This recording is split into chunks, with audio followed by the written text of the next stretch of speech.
detsember 14 või mida, mis täna on 2020 aasta 12 detsember, jah. Ja laupäev. Kaminas väike tuli ja kamin on värskelt, siis eile käisid Soodapritsi mehed Põlvast ja tegid siis kaminale korraliku soodapuhastuse, aga mitte ainult.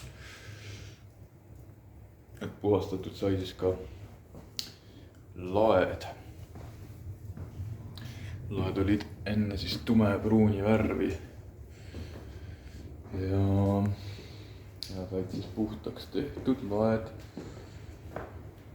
mõlemas ruumis.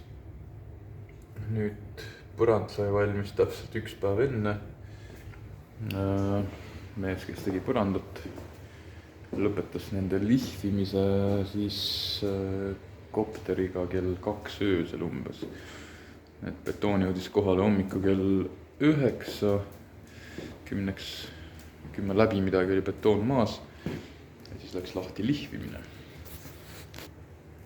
Ei, vabandust, ootas ikkagi 3-4 tundi, siis alles sai hakata lihvima. Ja siis ta lasi niimoodi iga tunni tagant, alguses lasi plaadiga, pärast siis labadega selle kopteriga. Nii et praegu on siis 12 detsember 2020.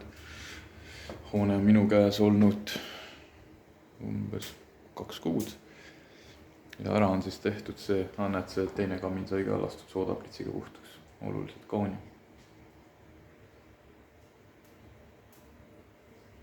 Ja, hoone on olnud minu käes umbes 2 kuud, põrand on tehtud, võiks öelda. Siin on mingisugust töötlust vaja sellel betoonile teha. Lagi jääb nagu on ja seintele siis on praegu plaanis panna värv. Et siin ma siis juba kruntvärviga katsetasin, värv katab hästi, pole vaja täiendavalt midagi töödelda, et sein on piisavalt kare. Värv jääb hästi külge. Kulunud on siis umbes põrand, kõik see läks maksma umbes 3000 eurot. Soodaprits läks 500 eurot. Põrandal on siis positiivne see, et seal on siis põrandakütte kollektor, torud said ka sisse pandud. Ja nüüd on siis selline hetk, kus nagu mõtlen, et okei, need olid need suured tulekahjud, mis said nüüd ära tehtud. See mädanev puupõrand põhimõtteliselt oli siin vast selle nii-öelda maja kõige õudsem asi. Ja põrand oli tõesti õudne, seal oli 3 kihti, oli seda plaati, millest 2 pealmid siis mädanesid. Alumine oli siuke enam-vähem ja liiva sees olid siis palgid. Et aga välja siin kõvad mehed aitasid ta visata ja uue põranda aitasid mulle kõvad mehed siia teha. Nii et ütleme nii, et liikunud nagu asi on. Ja hakkab juba tunne tekkima, et sellest võib isegi jõud üle käia. Nüüd mis siis veel on plaanides? Seesama puit, mis siin seinaks praegu on. See tuleb nüüd tunnistada siia paigaldatud ilmselt nende poolt, kes siin kunagi seda baari pidama hakkasid. Aga siin all on tegelikult kiviseinad, nii nagu nad on siin ikka 100 aastaid olnud. Kivisein ja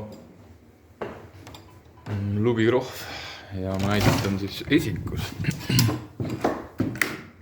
Esikus mul ei olegi kahjuks võib-olla piisavalt häid fototõendeid sellest, et siin kunagi oli siis baari eeskoda selline, kus sai siis baari sisse astuda ja täiesti imekombel, ma ütleksin, kui ma selle ära lammutasin, tuli siit alt välja päris normaalne kõva põrand, ma kartsin hullemat ja see põrand on omavahel veel ühenduses siis selle teise poolega täiesti üks põrand, nii et kokku saime siis sellise suure esiku. ja see esik on ülevalt väga-väga lahedate selliste kumerate nurkadega laega, lubikrohviga ja see uks siit loomulikult sinna ülesse läheb üks väga võimas trepp. No, praegu pole näha muidugi ja üle on kõik väga kehvas korras, aga küll jõuab. Et kui täna on aasta 2020, siis ma kujutan ette, et mis aasta see võiks olla, kui terve see hoone on jälle kasutuses 5 aastaga, 3, 4, 2, 10. Ei tea, keegi vist hõikas mind väljast. Nii et jõudu tööle mulle ehk saab asja.